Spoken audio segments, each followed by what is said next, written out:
we'll get an episode out for you in a somewhat timely manner, but it will not be, unfortunately, right in cadence with this current episode. It'll probably be in 3 weeks, and it'll be a very special episode where I am talking to second Grand Archive World Champion, Taylor Bowe.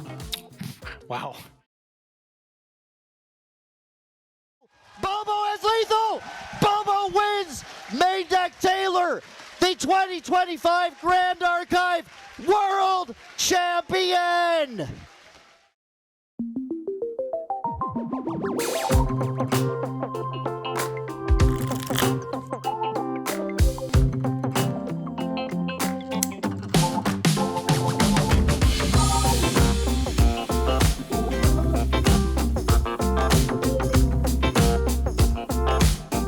Welcome, everyone, to Recollection Step, a Grand Archive TCG podcast, and now the Grand Archive TCG podcast hosted by a world champion. I'm Dan, and I'm joined by world champion 2025 Maindeck Taylor. How's it going, Taylor? Finally, the champ has returned to the Recollection Step. Oh my God. How long were you planning to do that for? Like literally as soon as I won the finals. I was like, this first podcast is going to be lit. It's going to be so good. Let's go. Had to channel my inner Rocky and just get in there, you know? Yeah. I love it. I love it. Taylor. I mean, come on, man. World champion. Let's go. Dude, it is surreal. It feels so good. It's just bonkers. Yeah, I can't believe this whole thing happened. Actually, like it still kind of feels a little bit like a dream. But like I've been able to go back and watch the replay on YouTube and stuff and pick out some of the things I maybe could have done better, pick out some of the things that went really well. It was, it just absolutely wild. I would ask you really how you're doing too, but obviously, you got to cast the whole thing. So that was almost as good as winning it, I would imagine. Honestly, though. Okay, so like we talk about this. We talk about my competitive arc this year is to come. I will be really working hard, especially going into Niagara, to try and get a placement. That's on my list to do for sure. But I wanted to be nowhere else that weekend, especially watching the performance. We'll go into the details, but the brief Maindeck Corbin winning the gauntlet, that was like, what an incredible start. Yep. And then you making it into the top 8 alongside our true champion players, our friends, yep, our teammates, in a way, even that, like, getting to watch all that happen I was having the time of my life. I was casting these rounds, getting to cast your rounds, getting to, even when we were doing Terry and Cabin's rounds, Perfy's round. Oh, that was so fun. Yes. Perfy on the Swiss day had the craziest. That match against EMP was so wild. That was so good. Oh, if you like I was going to say, if there's one match you should go watch, it's not that match, but there's a ton of matches. Like, you should actually just watch. If you have any interest at all in competitive Grand Archive, you should just make it a chore, or it won't be a chore because it's going to be very delightful, but just make it your mission here to watch like every single match that was played and that they streamed at Worlds, because there is so much really good high level Grand Archive being played, and there's so many things to pick up on. I totally agree. The weekend was like, I think people, I'm not like, my hair's going crazy. I'm not overselling this. I promise you. I think people who watch the stream got better at the game from doing that. It's like, it's just that easy. It's like those exercise things that just shake your belly a whole bunch. And it's like, it's just that easy. It's this one actually works. And if you're watching these games and paying even a modicum of attention, like, there's so many things to pick up and learn. But if I had to pick, Taylor, my top 3 matches of the weekend were obviously finals. Terry versus Taylor finals. Easy. Is crazy. That's a classic. That's going to be an all-timer. Yeah, That'll be actually like is. that'll be like a top 3 match for like the next like couple of years. Actually, like How do you feel about that being just like I don't want you to get too, whatever. I do want you to get too full up in your head about this. This match, I think, will be in if Grand Archive goes on for a super long time, which we all expect it to at this point because the team just is rocking the house at every turn. mm-hmm. At some point, I think even many years down the line, people will be like, what are the top 5 like competitive matches ever played? I feel like yours will be there. Yeah. I mean, in the moment, it felt like it. That's for sure. Yeah. But I mean, even going back and watching it and stuff, like those games are just incredibly tight. If you haven't picked up on it by now, this episode is just going to be all about Worlds Weekend, obviously, because there's a ton of stuff going on, even besides the World Championship, right? There was Ascent Worlds. There was a ton of side events. There was so many cool new things they implemented for the World Championships and Ascent Worlds, just like in the area. There was a casino night. Like there were so many really cool things. So we're going to get to all of that. But yeah, I mean, like just like that, there's that match. It was just like so insane. The back and forth was great. Like, there was like, I think one game that was like truly a stomp, and that was like game 3 or 4, because Terry's hand was just like, unfortunately not playable. But like the rest of it was like, the games went fast, but they were very meaningful decisions made in like every single one, multiple times throughout the course of each game. So, I mean, yeah, it's just like that is just going to be, I think, in the upper echelon of matches for quite a while. Yeah. I think so. But my next 2 that if like you only have limited time, you want to find, round 6 of the Swiss stage, Gurathos versus Korax. Those two had an incredible match. Gurathos really, I felt like from that match, really put his name on the map a little bit. You watch that play, you watch that guy play, you're like, oh damn, like I get why he's a true champion. His play is incredible. And then, like you said, Perfy versus EMP. That was like such a, my heart was beating so fast. Oh my gosh. That game 3 insane. Was crazy. It was ridiculous. There was like 2 or 3 turns in a row where I was like, okay, Perfy's just cooked. Like the game is over. Like, sorry, bud. Like, yeah, it was game 3, and it was like, you gave it your all, but unfortunately it just wasn't enough. And he somehow like figured it out and just found these lines that just like came out of nowhere. It was like magical to watch. Actually, it was so much fun. Yeah. It was an incredible weekend overall. Obviously, the world champs went super well for Taylor. So I don't actually, maybe we didn't mention this. I suppose there's a possibility that some of you have not heard what happened in the world championships. Taylor won with Wind Shadow Strike Tristan in the finals. The funny thing about this is Taylor is going to kind of go down as having played Tristan at Worlds. Like, you see all the posts and people are like, here's Bobo's Tristan list from Worlds. And it really sounds like Taylor just like, yeah, I'm just going to one trick Tristan the whole time. And also, if you look at people posting the list, just like, this is the Tristan list, but it was an extremely teched list. Yes. In particular, we're going to talk about the whole weekend, but Taylor played 2 different decks and members of the team played 3 different decks throughout the weekend. It was a strategy that the main deck and True Champion Gaming, the Sakura Oath, as we've been calling it, kind of cooked up.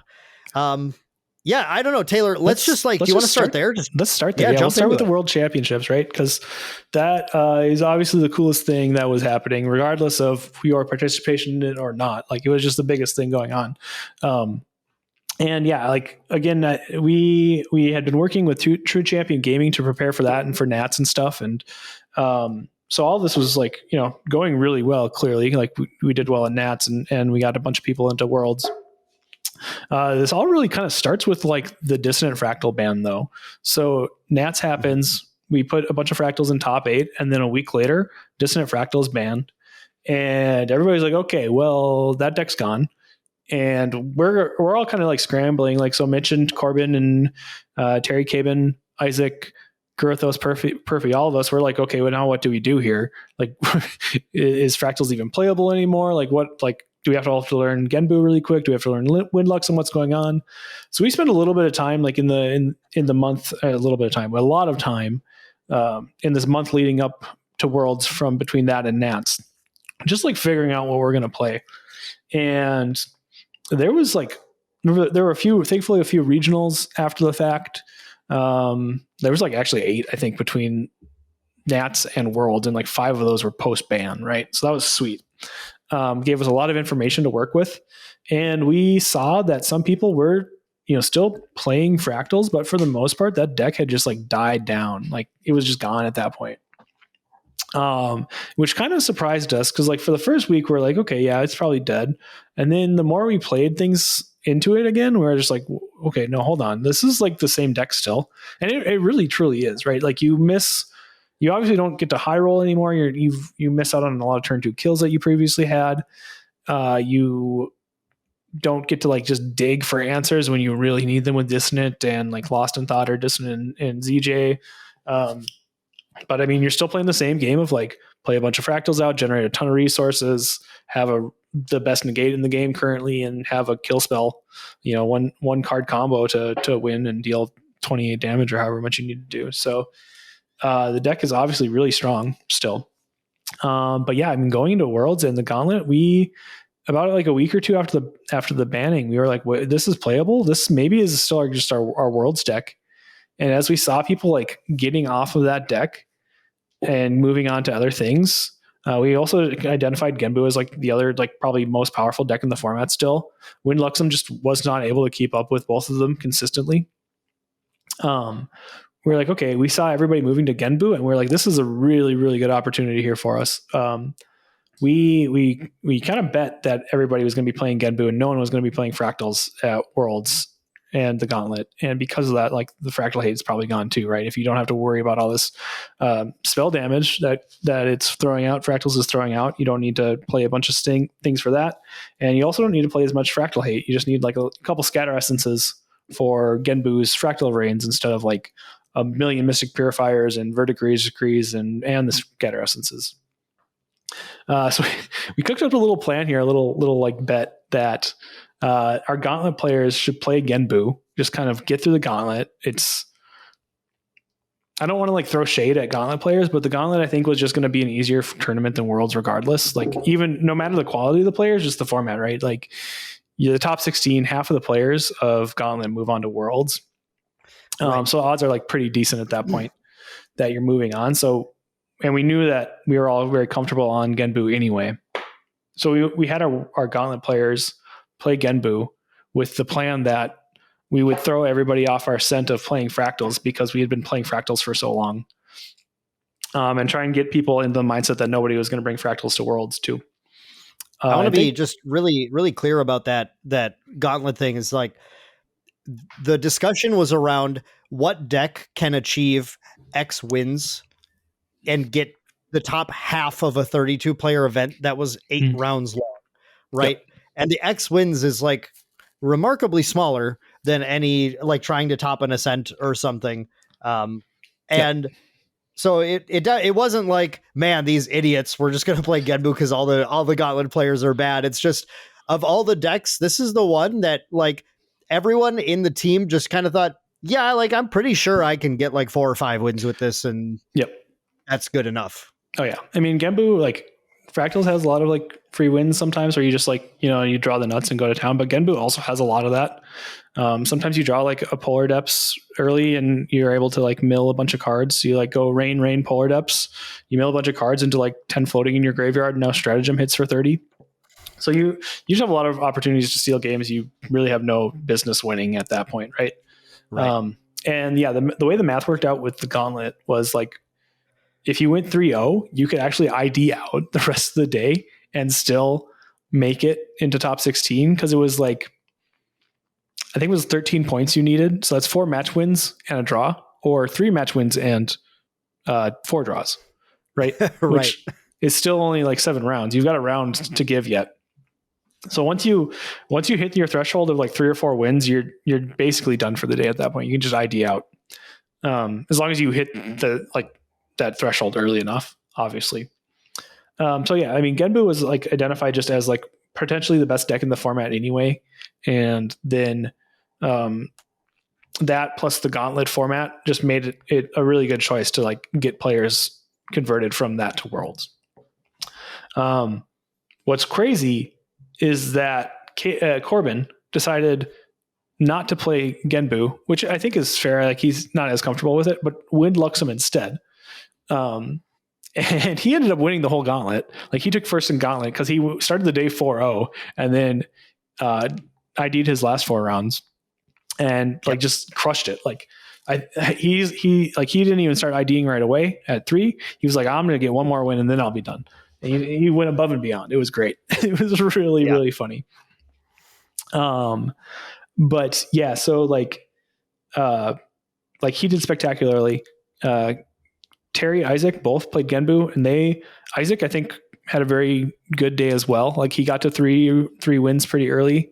I forgot if he had to go to 4 wins or not, but he got there. Terry had like kind of a more rough start. He started out, I think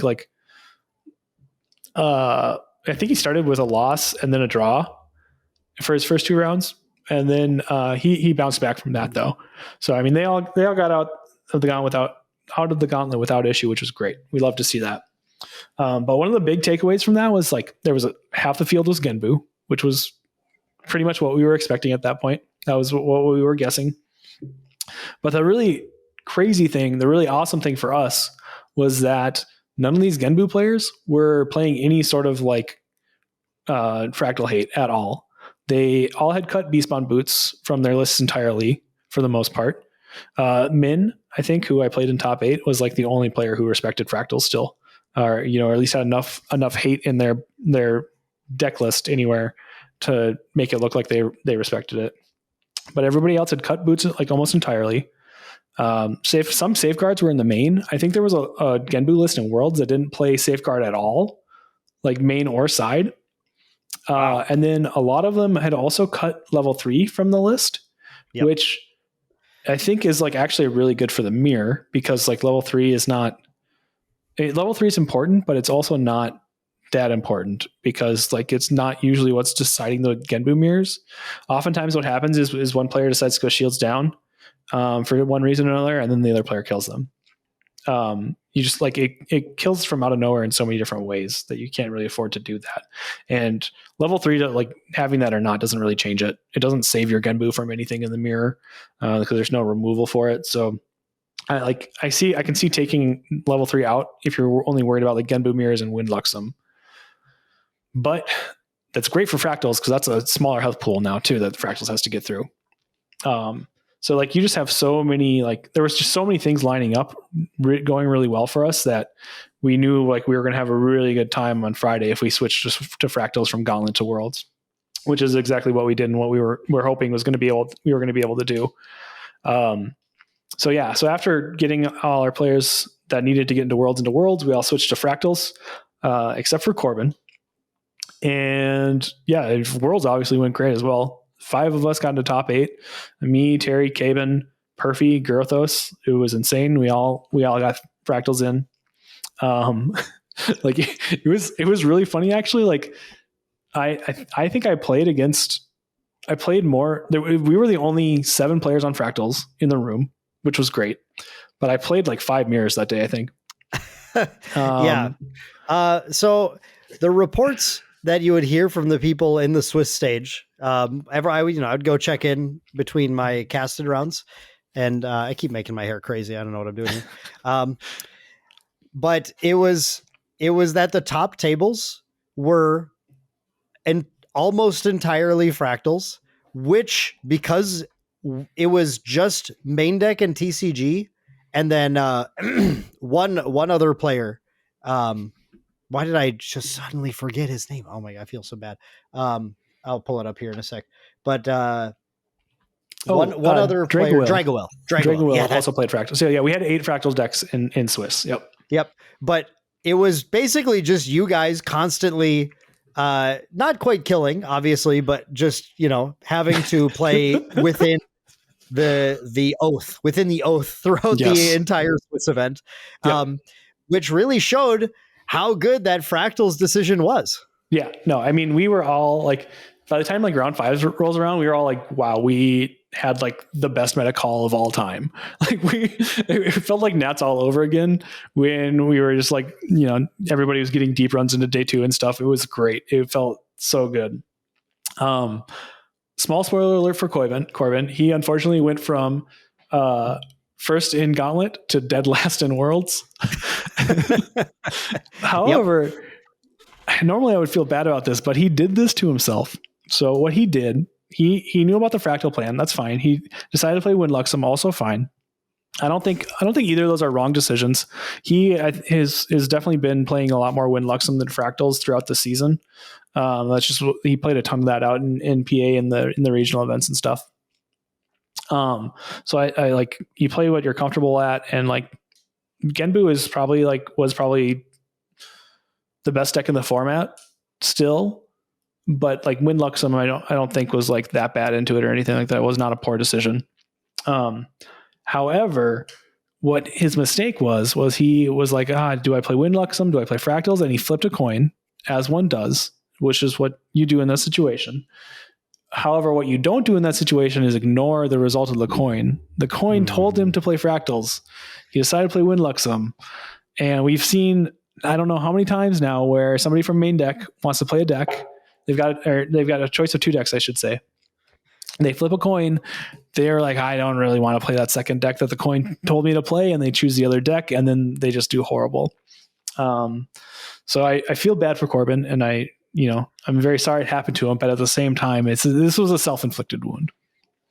People out there need to understand that the coin is, I can't even call it a meme at this point. It is. If you call it a meme, you will curse yourself. Yeah, it's not. It is an ongoing. I am not a superstitious guy, but this is an ongoing thing for over a year now. Yep. Where players, Steve-O, Corbin, I think we've had others do this too. I can't recall who else on the team has put the whims of fate of the coin in charge of their destiny. Not main deck proper, but Sakura Oath member Perfy has been he's been known to indulge in the coin. Perfy is a 5 coin flipper. He is kind of which is also kind of wild. I like it though.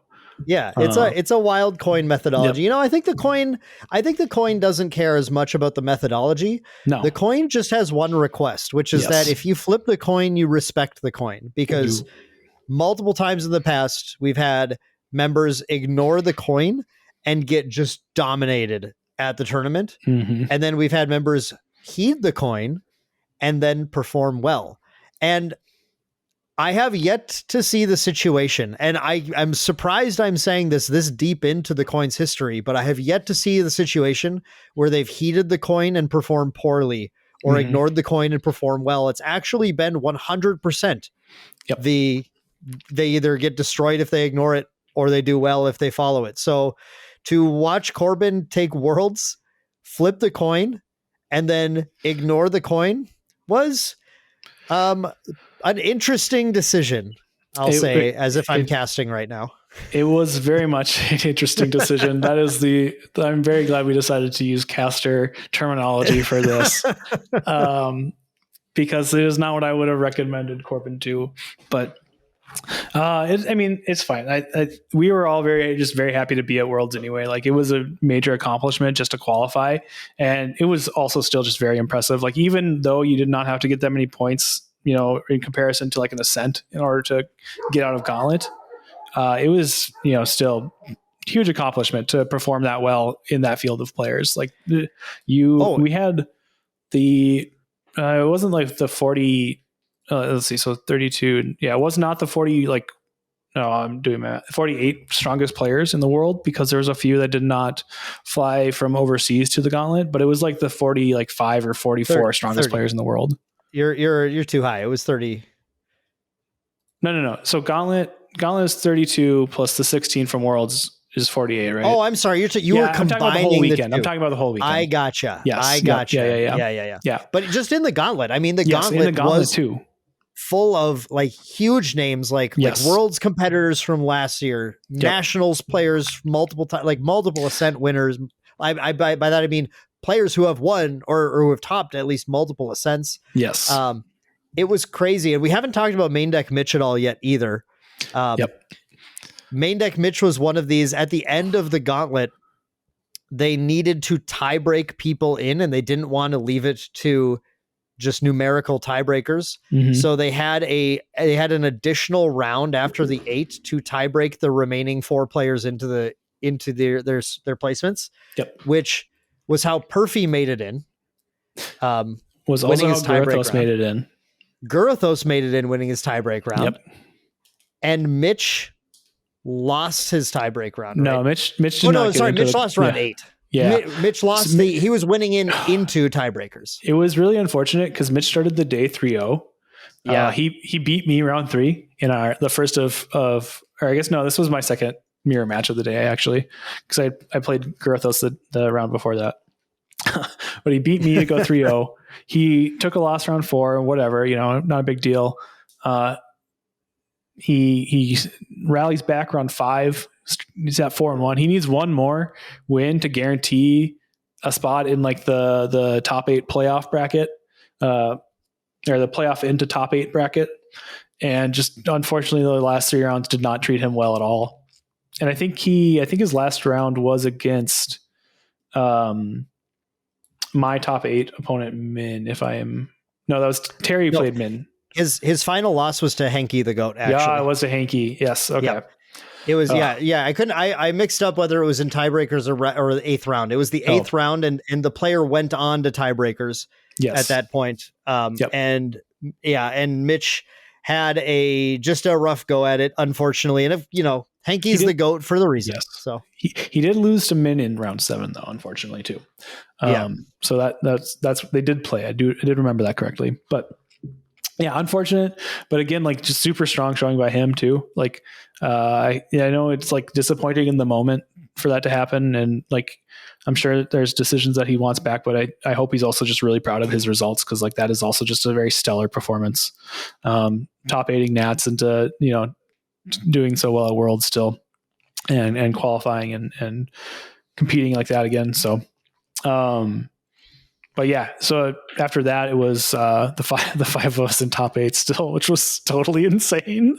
But again, this kind of like this whole like this whole time we've really been like trying to play to the Worlds format here, where you switch decks in between each stage. Right, Gauntlet you can play a different deck, Worlds you can play a different deck, top 8 you can switch decks one last time. And that was just something we had really prepared as a team and a collaboration for. Basically, since we qualified at Nats, was just like we knew we wanted to have like at least 3 decks ready to go, so that we could pivot however we needed to, right, as we saw the meta developing. And we got lucky with lucky enough to work with our plan A going into Worlds. However, going into top 8, I had to throw a lot of that plan A out the window, with so many of us just being playing fractals in the first place. But then also my top 8 opponent was Min.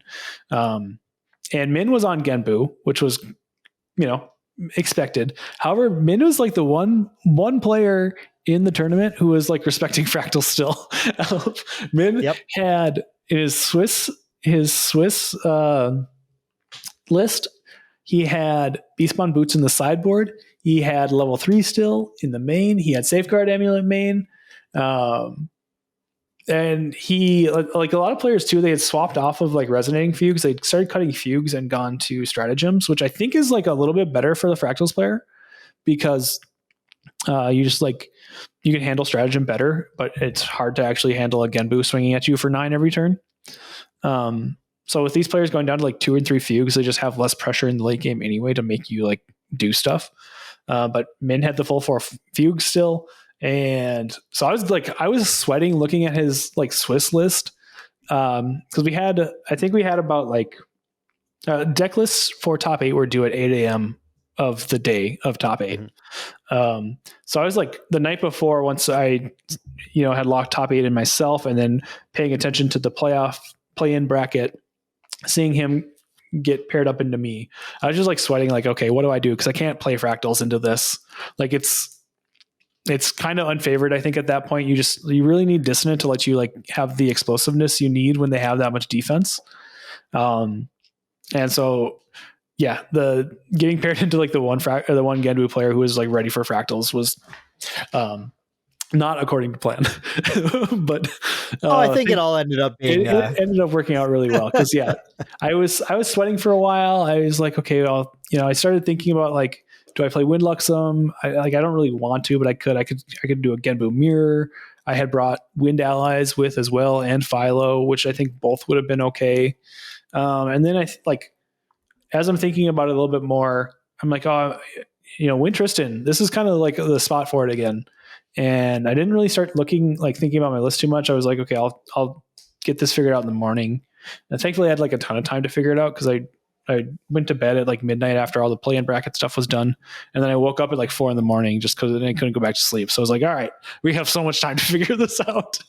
So not only did I end up playing Tristan and deciding on that, I was like, okay, well, let's really just tech for Genbu then at that point. Cause like I looked at his Fractal of Insight history too, and he'd been playing like Watermill basically forever. He played so much Water Cleric Arasana in Mortal Ambition meta. He's been playing Genbu pretty much the whole time in Abyssal Heaven. I was like, all right, if he swaps off of like Genbu into something else, Tristan at least should have game into like almost everything. But if he's on Genbu still, this Tristan list should like be great. I put some more like brackets. I put 3 brackets looters in the main and the last one in the side in order to get ready for it.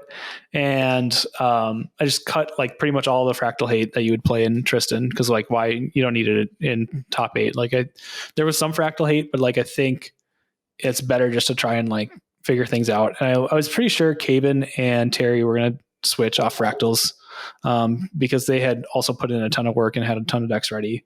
I wasn't really quite sure what they were going to play. Terry, I was kind of thinking would be on like Genbu probably. He'd been gushing about that deck quite a bit since the Dissonant ban. And then Caben's a huge wild card. Hanky was going to be on Allies, I think, almost assuredly. And like I'll play Tristan to that if I can get past Min. And then Girthos and Perthy and Korax. Yep. Korax was another one, like was probably going to be Windluxum or Genbu. He had played Genbu in Swiss of Worlds, but he'd been playing a lot of Windluxum before that. Like he played Windluxum at NA Nats where he top 8'd. So I figured one of those two. And like, again, like Tristan, I don't want to play Tristan into Windluxum. I think that's actually like a bad matchup, but that I think they were on the side of a bracket. Oh, that was Terry's side of the bracket anyway. So like I wasn't actually going to have to worry about that till finals if that was going to even be a thing. The main thing I was really worried about was just getting out of top 8 because that's after that, who knows what's going on. So yeah, thankfully I'd played Tristan and got that set up. Min had, I think, called that I would be playing Fractals again and moved his Beast Bond boots to the main from the side. And I forgot what he had taken out for that, but we ended up having like a really, really great set of games in top 8. Mm-hmm. Really fun grindy match. Game 3 I got to win just because he had like used enough counters and stuff early in the game that I could just like sit back on my end caps and do, just wait to get like the perfect hand sculpted. So that was sweet. That was a lot of fun. That game has the famous reaction shot of me that was put into the like replay clip at the end now. Yes. So we'll talk in just a moment about some of the other stuff happening at Worlds. This actually isn't going to only be about just like the competition, but obviously it's the world champion here. So we're going to let Taylor talk about the championship. But I was like spending time during my off when I was off of casting, trying to do Path of Silver submission, helping some other people do Path of Silver submission, some teammates, some judges I'm friends with, just like making sure everyone kind of got all their swag and their cool stuff. But Taylor's match was going on and I was like on this kind of faraway table, just like I have like this whole setup. I had a suitcase with multiple boxes and I had people just like digging through my stuff being like, yeah, I need this, I need this. And I'm like sitting there like, I want to be not here right now at all. I need to be watching Taylor's match because they're on game. Well, this happened like mid game 1 when you actually lost game 1. Game 1, yeah, it was I just did not draw anything, and I I just got killed very quickly. Yeah. And so like the game one ended pretty quick. I'm like, oh, that the plan worked. Taylor stole it. And I looked up and saw the green dot on Min's side, and I'm like, No. uh-oh. Now, so my stress level had like increased a bunch. And by that third game, I had just said, you guys watch my stuff. There's a TV over there by the couch where they're recording content like between rounds, and nobody's there right now. And I just have to go stare at that TV until the end of this round, because I just like physically am like, I can't, I'm getting too nervous, and I need to be watching instead of, I can't pay attention to these people, these I need a smoke bombs from FTCA. Like, I don't know. I figure it out. I gotta watch Taylor play right now. I was like getting like a little ornery. I felt kind of bad about that. But like, I was just too nervous. So when they did that clip of me, I don't know, I have my hands on my face or whatever, like was a completely earnest reaction of like the stress leaving my body as I finally watched Taylor win the top 8. That was like hilarious too, because like as I was coming off the stage into the post game interview with Tyler, it was either Tyler or Shinja who said I needed to make sure I watched the replay. Yeah. So like I do my interview with Tyler, and that was a lot of fun. And then I go walk around to the screen quick so I could see what was going on with the replay, why that was fun. And then at the end of it, Dan is just sitting there just like dying, and like finally gets to like have this like sigh of relief. It was very funny. Yeah, it was good. Yep. So, but yeah, Terry and Caben actually just had like the coolest strat going into top 8. So they were the first and second seed, Terry first, Caben second. And because of that, the way top 8 works is the higher seed gets to pick whether they want to go first or second in game 1. Right. And so they knew they'd be on the play for the whole top 8 as long as they were in it still. And so they pull out this crazy pocket pick of Fire Xander aggro. They're just like, we're going to pick the deck that has like the most turn 2 kills. We're on the play. We'll plan to win all our games on the play. Maybe we lose our games on the draw. Maybe we win them. Who knows? Right. But like the deck has like just an insane win percentage when it gets to go first into most decks in the format. And it has a much lower win percentage, obviously, when it's going second. But if you're starting out on the first, or going first anyway, it doesn't matter. Like if you get to guarantee that you win the dice roll, you're in great shape. So, and it worked out very well for them. Caben beat Gyrothos in like, those are 3 pretty close games, I would say. Yeah. Like none of them were really stomps. It was a good set. Yeah. Like they both played that really well, but it definitely worked out where Caben won game 1. He lost game 2, won game 3, just like he drew it up. Terry played Korax in the first round. Same thing. Took it to game. I don't know if he won the first game Terry or not. Didn't he? Oh no, I'm sorry. I'm thinking of Korax's earlier match. Yes. Yeah. Terry v Korax, like, because Korax, I think one game healed like for 36 health or something like that. It was some insane number, right? Yeah. But yeah, again, that one went to 3 games. Terry took it down, moved on. So like the plan worked out. Perfy, I think, played into Hanky, and Hanky, like, he swapped from his trusty Wind Allies to a very similar Fire Allies list. Yeah, it was a Hanky space. It was Fire. Everyone's like, oh, he's on Fire Lorraine, and we looked at this like, he is on red Wind Allies. Yep, exactly. It's slightly different, but not. It's not like Philo. It's the Hanky special. Exactly. And I think the idea behind it was just to, like, again, take a little bit more advantage of fractals. So he has 4 Blanche in the main board, right?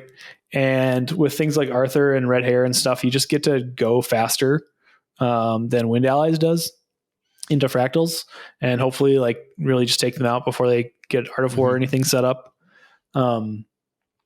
So yeah, I think he actually like won 2-0 against Perfy, right? Let me see, like, yeah, it was. I think that one was pretty decisive. It was very one-sided. It was 2-0, and yeah, I don't think either of the games were like particularly close, unfortunately, for Perfy. But it really was like exactly a strong pick. It was like that was a cool, especially because Hanky's been like the pioneer of a few cards. Yep. In particular. I think like everyone is kind of on cards like Shang Chang a little bit like this is pretty good, but Henke really like put Shang Chang on the map. I feel like it's Seattle. Oh yeah. And then Yuan Chao, who Yes. was super good for Henke throughout the weekend in a lot of situations. Yuan Chao was just like it was, yeah, and Henke just like utilized all that stuff, but then did a like just it's a small tweak, but it's one of these like you have the opportunity, you take that meaningful tweak, you take the list that's better into what you expect to play. Perfy stayed on fractals. Henke made the call, and it worked super well. Yep. Yeah, it was. I mean, yeah, he tweaked us like incredibly well. It just very much shows a very good idea. Very like he has the basics mastered, the fundamentals mastered, and even then some, and just knows exactly how to take advantage of like a known meta, right? Yep. And had like we all stayed on fractals, like Henke would, I think, cleaned up. Henke would be world champion for sure. There's I don't know what you do about this list. I think like Genbu, I think even struggles with this, right? Like there's just a ton of extra reach and stuff in here that I think Genbu is going to have a really tough time dealing with, unless they get like a really, really early Genbu. Well, so look at what Henke was going into, right? He's going into a field of 5 players who are known to play water and who all played water for this entire tournament. Gauntlet, the Gauntlet players played water, even though it was Genbu, then they played water. Yep. Then you all played Fractals, which was more water. He's also going up against Korax, who, did play Luxem this season, but also played some water, is a known water player from previous season as well. And then Min, who is a known water Genbu player. Henke looks at this list and goes, I think if I just bring Fast Fire Lorraine, I just am the world champion. Yeah. Right? Yep. Yes. Yeah, exactly. And he was not like wrong at all. No. Like, it was a good call. Yes, absolutely. Especially because like not that many people were like switching decks at all, regardless between Gauntlet Worlds top 8. Like it was really just True Champion and Main Deck that had that ready to go. It was these two teams where we kind of planned that out who did the lion's share, not the only, but the lion's share, I would say, of like taking advantage of the swapping in the format.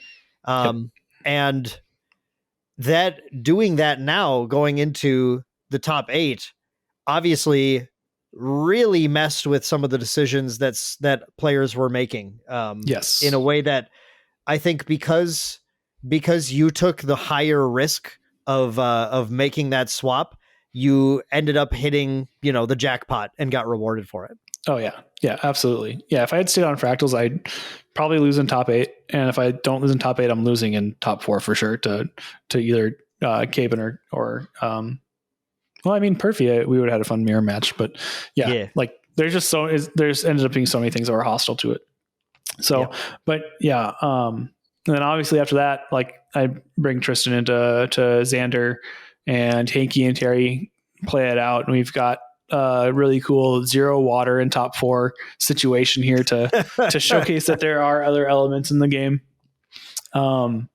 So yeah, that was pretty much it for the World Championship. It was sweet. It was dope. I won't comment on the finals match because Dan has a sick video coming out that will feature Terry and myself kind of going over some key plays and our thoughts and decisions behind some of those. So keep an eye out for that. That's gonna be sweet. But also that might be my favorite GA video we've done. I like once I edit that up, that's gonna be sick. Yes. Beautiful. Yep. And yeah, like I'm not going to go into the finals match too much because like just watch it. It's so good. Like not to like brag about it or anything like that, or build it up too much, or just glaze myself. But like it is actually just such a good match. Like it was. I mean, if you. Which is awesome because like the Faiza Tristan dynamic is really fun. It's like a knife edge death match from Yu Yu Hakusho. Like it's really just both players like winding back and hitting each other in the face, and whoever like survives wins. Like it's pretty much what it is. It really it is. I feel like that match showcases all of the reasons why we enjoy playing trading card games in a nice, succinct 2 hours or whatever. Yes. I mean, also, thank God we all played like not water decks, because like this top 8 could have been long. Yeah, like that was 2 hours with fire into Shadow Strike Tristan, aggro to Shadow Strike Tristan. That was a 2-hour match. Oh boy! If to the be fair, it was a world, best of 5. Yeah. But the previous worlds was also, at best of 5 we expect to be longer, but that was Fire Rye versus Fire Merlin. These decks having like minimal defenses. Like ultimately, at the end of the day, they both played tech. Obviously, there were things, there were interactions, there were regalia, but decks that were just supposed to go, hey, here you lose suddenly. And that match went to game 4. Still took quite a while, ending on 4 then. So it's honestly, it's I think par for the course that this went to 5, but God forbid we ever have 2 water decks or a Luxem water or something going into be miserable grand finals. It'll be a long night of casting. Yes. It's going to be like a CEDH casted game. Oh no. 12-hour long. Let's go. Oh, my camera, by the way, for people who are on video, my camera is just like freaking out. Now I'm gone. I'm back. I don't know what's going on with your camera, but it's popping in and out. It's kind of fun. It's freaking out a little bit. It'll be fine. It's having a bad day. Just let it kind of throw a tantrum a little bit. Sorry about that. Audio viewers, you lucked out this time. Nothing you got to worry about. Viewers, audio listeners. Sorry. There we go. But yeah, I mean, big congratulations to everybody who qualified for Worlds and also the Gauntlet, and everybody played really well. Like, or at least everybody I played anyway, and all the matches I watched, like, there was no big misplays or anything like that. There's like, I don't think I saw anybody being like, oh my God, I can't believe I did that. Or like, everybody played super well and like to a very high ability. It was great. It was definitely like the best weekend of high level Grand Archive we've had yet. And I'm excited to see that continue to like grow into the future. Just as the game continues to get bigger and more people get more practice in and learn the game and all that. So that was sweet.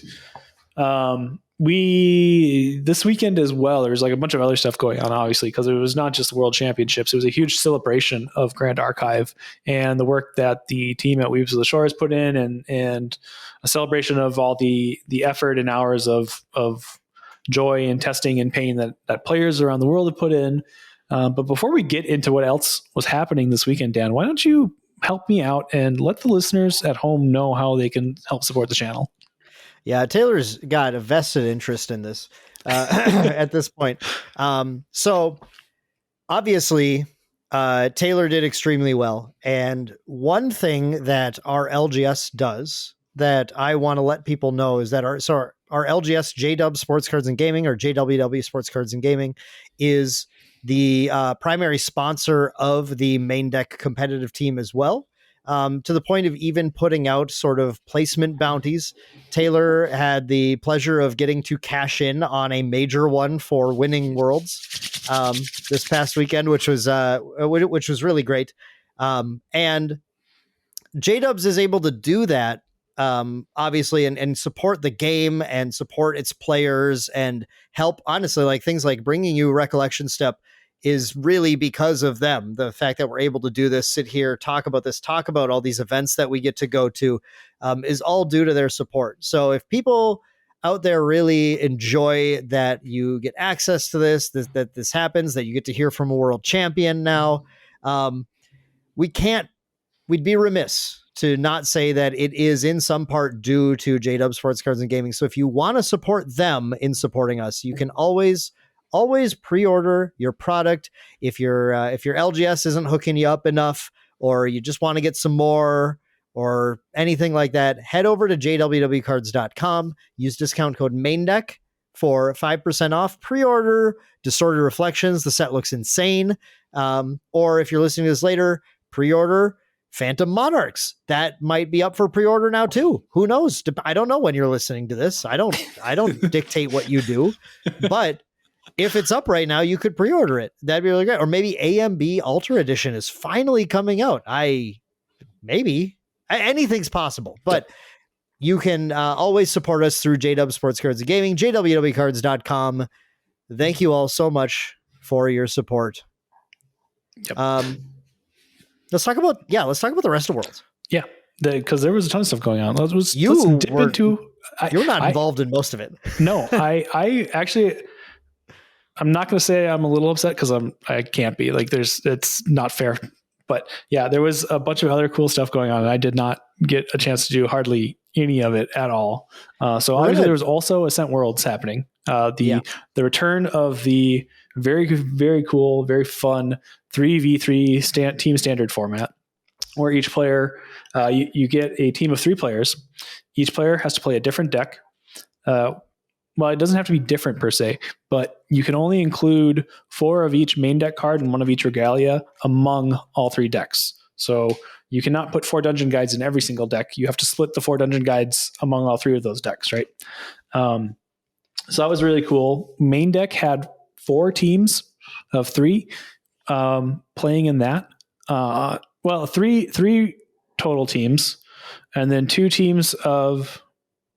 Well, no, I guess the other team was also just main deck, and then we had the last team. It was like 4 and 2/3 because the final team was Mitch and Corbin and Isaac playing after they did not unfortunately make top 8, but they got to make a run at Ascent Worlds because of that as a team on a little bit of preparation, or not quite enough preparation, which is unfortunate because like this is actually a pretty deep format.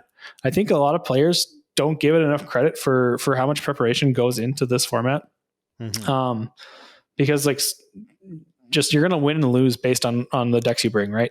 Like that's just how it happens. And if you haven't gone through to figure out what the meta is going to be, you're going to have a bad time.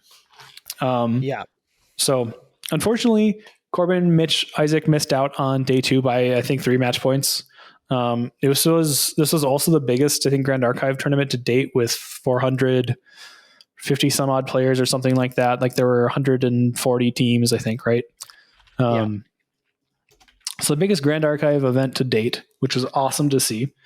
Our World Scrub Outs unfortunately did not make top 8 or day 2, but 2 of our teams did, which was awesome. So we had the team of Kyle, Steven, Braden made it to day 2, and also Jordan, Alex, Tony made it to day 2, which was really cool because it was Jordan's first day 2. It was second day 2s or multiple day 2s for the team of Kyle, Steve, Braden, which was awesome. Alex's first day 2, obviously, because this was his first Ascent. And then also it was Alex, Jordan, and Tony. Tony's, I think, also his first day 2, right? Because he didn't go to Ascent Seattle. Also his first day 2. So that was sweet. Very cool. We will totally take a 50% conversion rate when there's 12 plus main deck people playing in the tournament. I think whose team was it? Kyle, Steve, and Braden. 2.5 Men was their team name. They were actually, I think they were in a win and in the last round for top 8 or for top 4. They just barely missed out on top 4 because of that. So very good showing, very strong showing by them though. It was really cool because they less cool, I guess, but they lost to the same team that we had played like 3 times in the last year's 3v3. Triple Shot from Oceania, a team of Cyba, Atomic, and Blivix. They top 4'd again, so they top 4'd 2 years in a row. That was very cool to see. And then I didn't realize this until the awards, like after the awards ceremony, but Glennie and I both get to be the first like back-to-back, world champions, right? Because I won Ascent Worlds last year with Mitch and Kyle, and then won Worlds this year. Glennie won Worlds last year. He won the championship and then won Ascent Worlds this year with his team. So that was pretty sweet. Just kind of soft rolls there. Yeah, when everyone realized that was the coolest moment. Just big shout out to the top 4 teams were actually all like super excellent, and a huge showing from OCE in particular. Mm-hmm. two teams. We are washed at first, and Bubble Mage is at third from the OCE region. Triple shot as well. Sorry, and triple shot too. Yeah, Yeah. three teams in total from OCE, which is crazy. And then the last one is TMO6, which is a crazy strong team. You look at this: Duck Hats, Life for Still, and Cage Business. Like, wow, not a team that you want to face. And obviously, they did a nice 10-2 run. I mean, Duck Hats also took second in it last year as well. Yes. Swapped the team members around a little bit this year, but that, very strong showing still. So that format's a lot of fun. I am glad that they've kind of made it like a yearly thing. I like that this is, I hope it continues to come at this cadence because it's dope. Yeah. A lot of fun. A lot of good moments for some of our team members. Like you mentioned, some first day twos for some of our team members who are trying to pick their records up a little bit. Really, I mean, like teams is always an absolute blast. So always fun to get the teams together for that.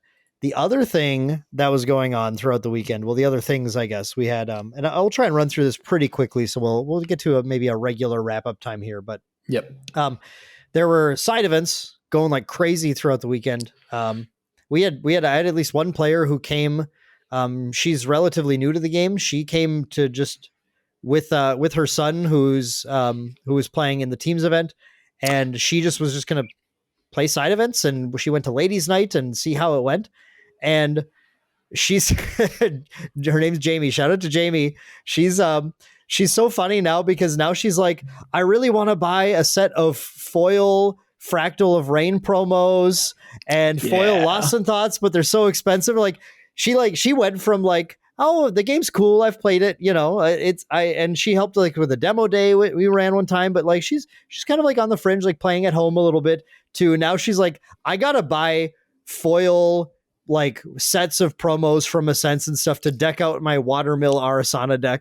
Let's go. And which is what she was playing at locals the last week also. And it's been really fun, really fun to watch her start to see some of the plays and the lines. And like we were talking through Watermill, I was really glad she's playing Watermill Arasana. At first I was like, this deck's really hard. So this is like a really interesting, like kind of first big deck to play, but you have the right people here. So we were like sitting down and like talking through lines and how stratagem works, reflexive triggers, all that kind of good stuff. And she really, I think she really feels like the going to Worlds was a great, from what I've heard from her, a great experience. Meeting people, like ladies night was apparently just awesome. Lots of just like kind of connections happening there. And then just all these side events, all the different games she played drafts, she played starter decks. She just said she learned so much and feels so much more confident in the game now from that, which is awesome. Yeah, we love to see that. The other stuff, so side events, cool, right? Drafts, cool. All that stuff was going on. The big thing was Path of Silver. There was like the big full submission thing happened, but really that's really for the people who are aiming to get now those just like stamped placement cards and everything. And instead they engaged everyone in their new form of submitting cards. If you just want to pick up things like the playmat, the promo, whatever.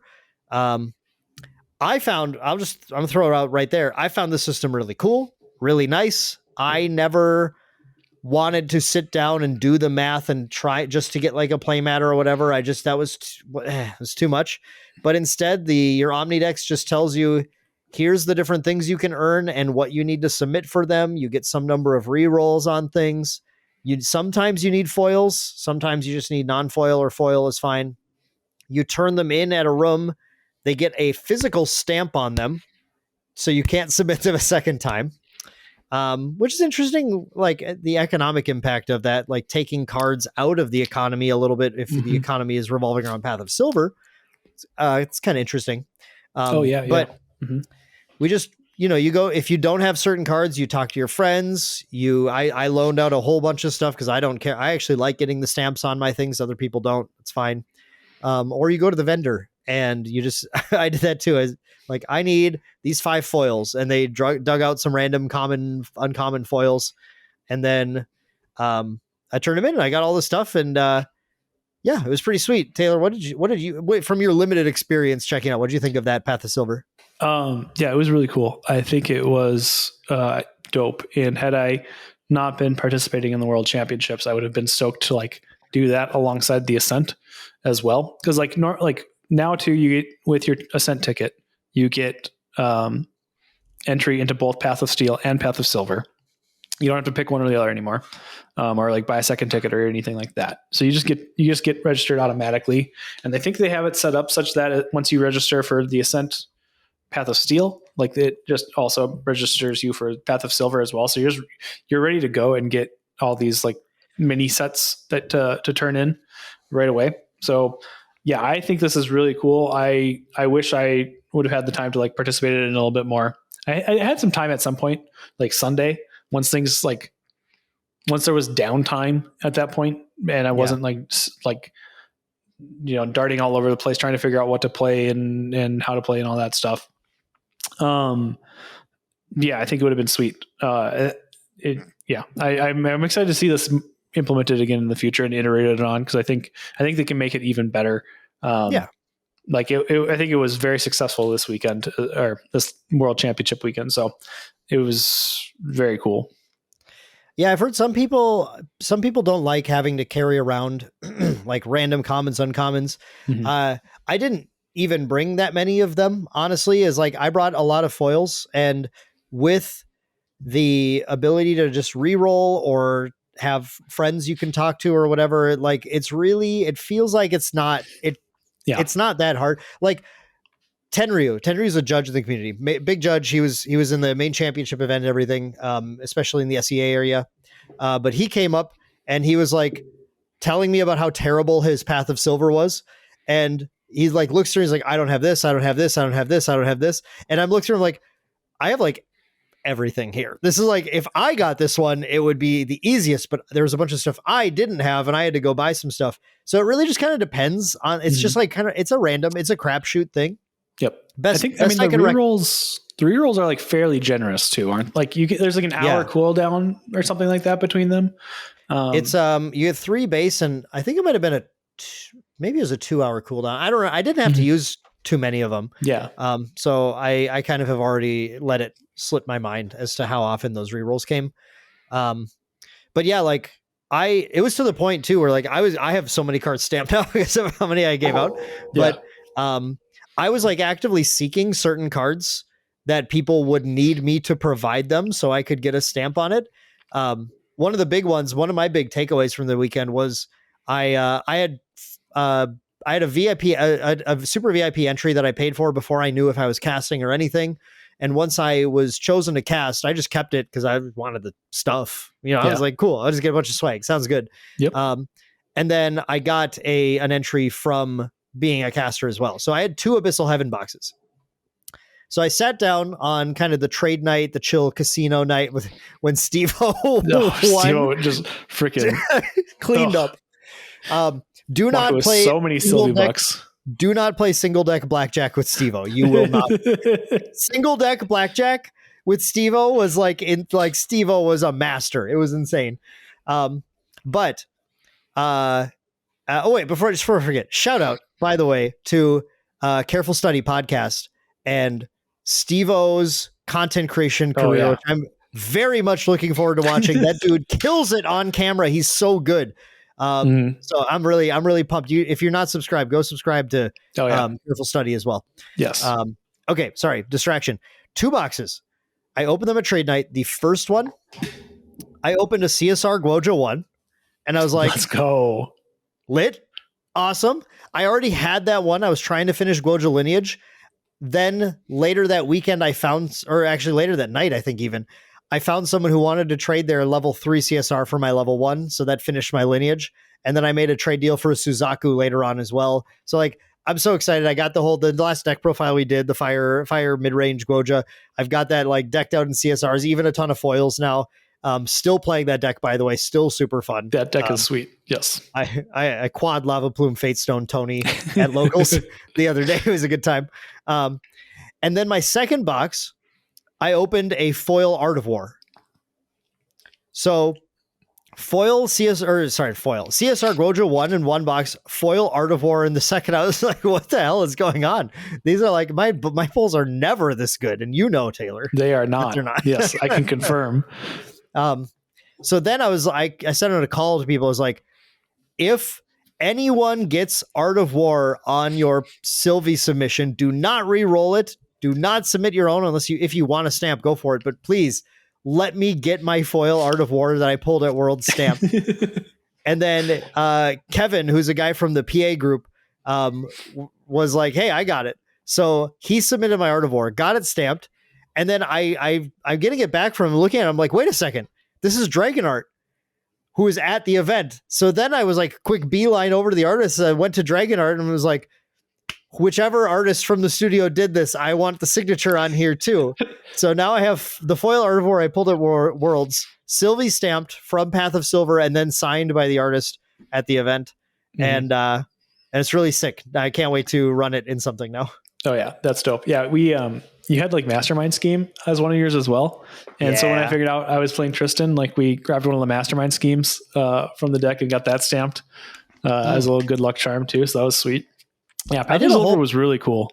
Yeah, it was great. And we didn't even mention Silvie grading. I put up one short. I have another short I'm going to put up on the channel of another grading experience, but everybody loved Silvie grading. It was like the most popular thing that was happening there. Oh yeah. No, I like, you guys know how I feel about grading cards and slabbed cards.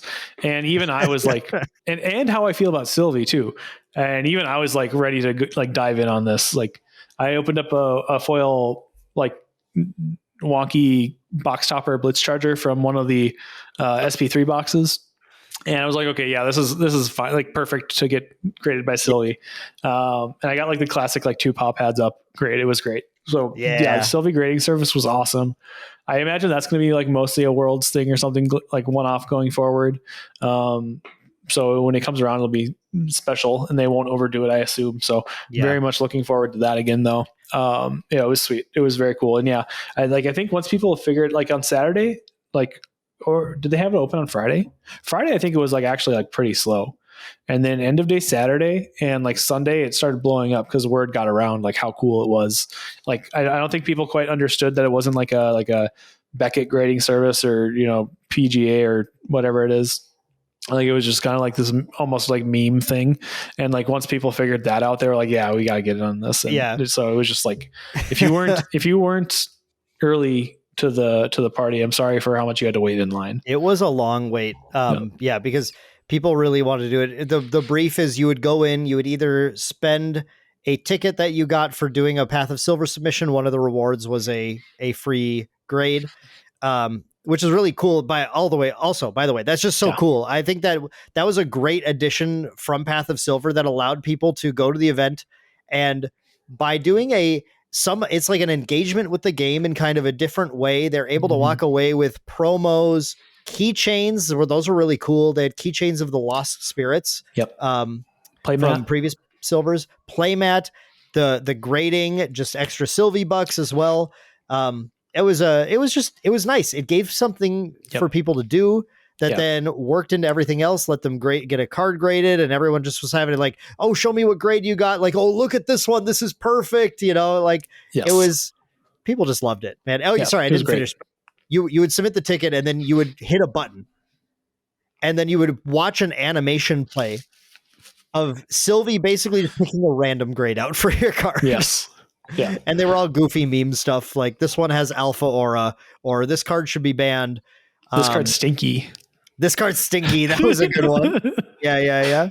One of my favorites, I only saw it one time, was, I think it was like something like, hey, is that from Grand Archive, the anime trading card game with Western and then it like cuts off. Yeah. Like, that was so good. I saw that one too. Yeah.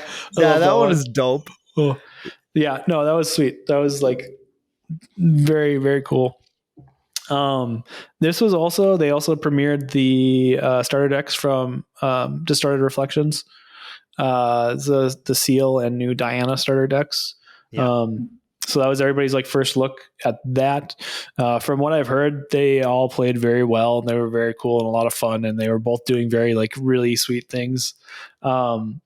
So Dan's got a video up on the channel for how to play through the Seal starter deck.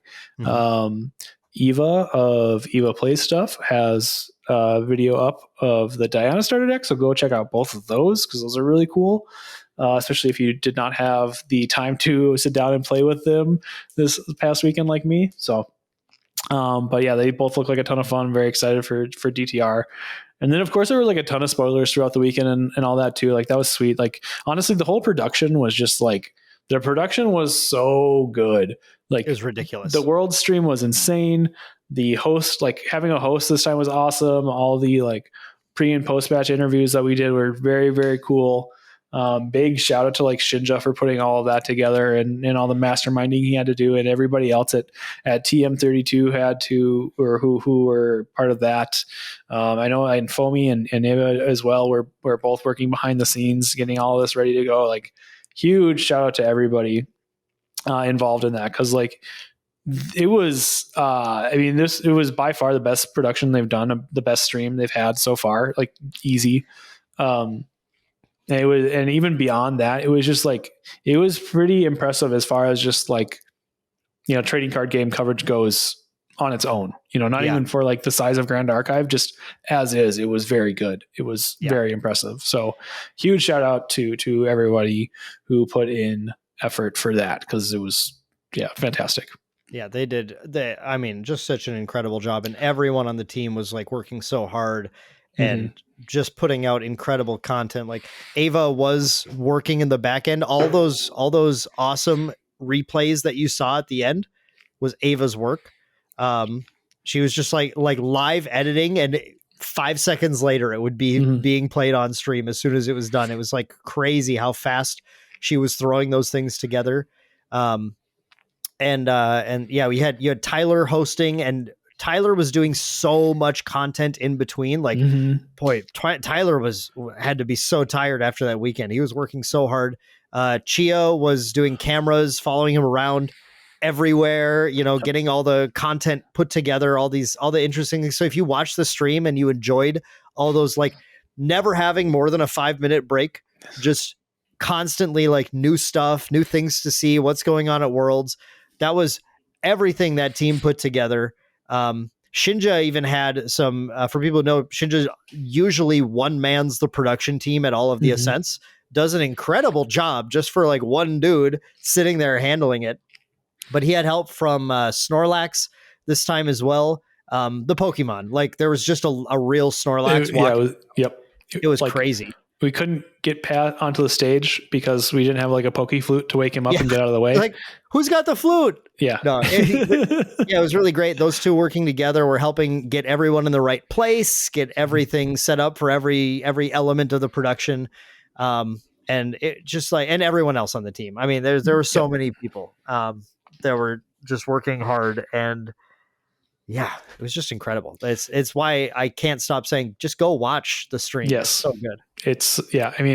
It's also like the overlays that the Weebs of the Shore team have done for the stream as well. Like I think Silidar and Nog have done a lot of that work. I don't know exactly who specifically.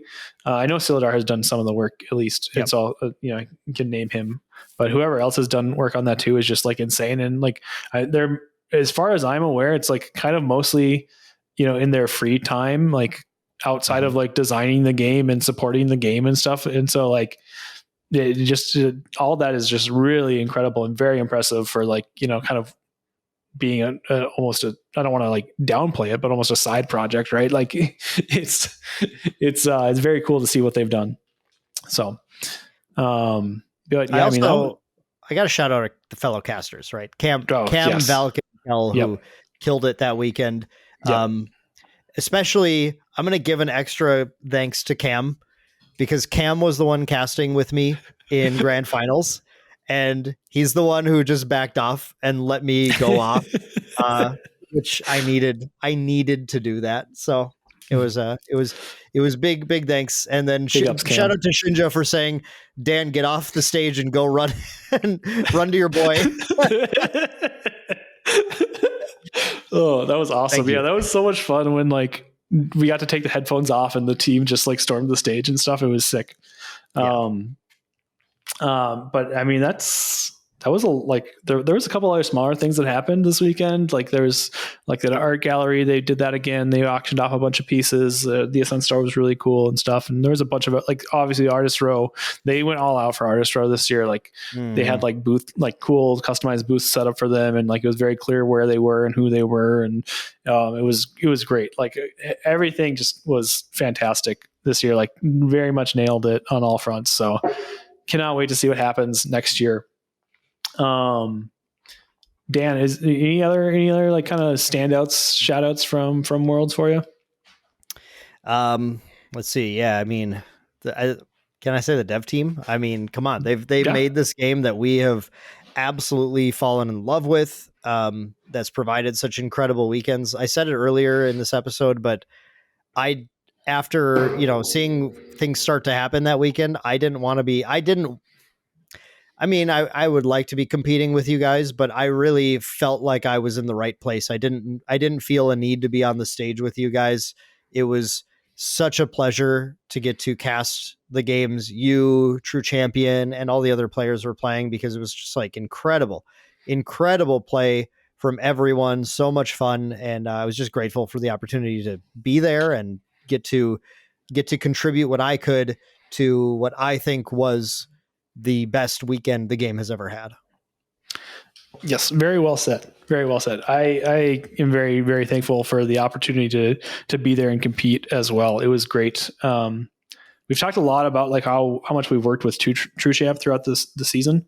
I want to shout out like the team proper, Maindeck proper as well, for all the work they put in, just the work they put in at improving themselves and improving their game, and also just what we've done collaboratively as a team. Like we've all just been building ourselves up throughout the year and getting better at the game, and just, traveling to events together. It's been a ton of fun. And we talk a lot about how like big the team is. And I don't know, like if people like, I want to make sure people understand, like we do have a large team. I'm going to go through and actually thank them all by name here as we wrap up, because let's go.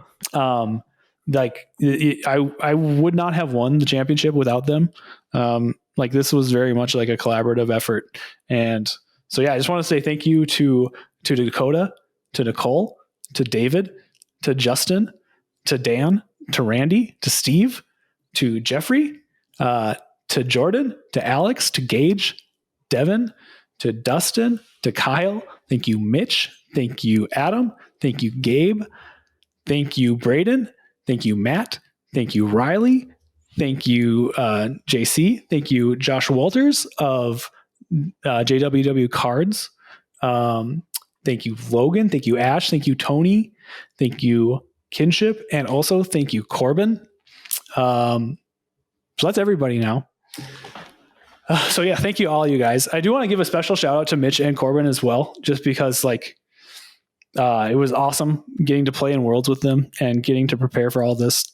It was just a stellar experience. And those two are both insane players. Mitch has obviously been like great forever. Corbin has been like super hella underrated for the longest time. And I'm really glad he got to like show up here and just kind of like put his name out there and make a mark for himself, because I said this on like the last podcast, but Corbin was like easily the best player on the team that did not have a day 2 yet, like far and away. And even like before that, he's still like, very high top rated player. And he still doesn't. He's still, well, he has a Nats day 2 and that counts. Okay. Not an Ascent day 2 yet. Not an Ascent day 2, but yeah, I mean, like Corbin especially has just like, he was a strong player going into the year, and he got so much better still, like somehow, like I didn't realize there was that much room to grow.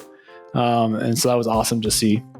And yeah, getting to play with them is just like an incredibly rewarding experience. So extra shout out to those two as we wrap up here. So yeah, the team is huge, but really like obviously where things are going, and it's been really fun internally to see the drive that your success now has lit for members of our team, and I hope for you all out there too. You know, look, if Taylor can do it, why not you, huh? Why not? Exactly. Yes. Exactly. If I can do it, anybody can do it. Like, these are just skills you develop. You're not born with it. That's right. That's right. So get out there, play some more GA. Keep listening to the Recollection stuff, where we're going to keep providing you some really sick content. I'm sure Taylor will have a great idea for our next episode, which is going to go back perhaps to a regular format of trying to explain some theory or some card analysis or something. I don't know. We got a lot of DTR spoilers we can talk about. DTR set will probably be revealed by next episode. So yeah, I mean, who knows what we'll do? Lots of options. Lots. The options are many and plentiful, and we'll I don't know. We'll probably decide like the night before or even the day of. But obviously, we'll figure it. No, there's no other way. That's how you do it. Just like deciding on your Tristan deck that you win Worlds with. How about 4 a.m.? Let's decide. Yeah, that's no better time. Just send a quick text to the team. Say like, what do you guys think? Looks good. Looks like you'll win Worlds. Okay, cool. And then do it. then you just got to follow through. So it's that simple. It's all follow through. Taylor, speaking of follow through, why don't you follow through just showing us out of here? Yep. Yeah. Thanks everyone for listening again this week. We will see you again in another couple of weeks. And until then, have a good one. Bye, everyone.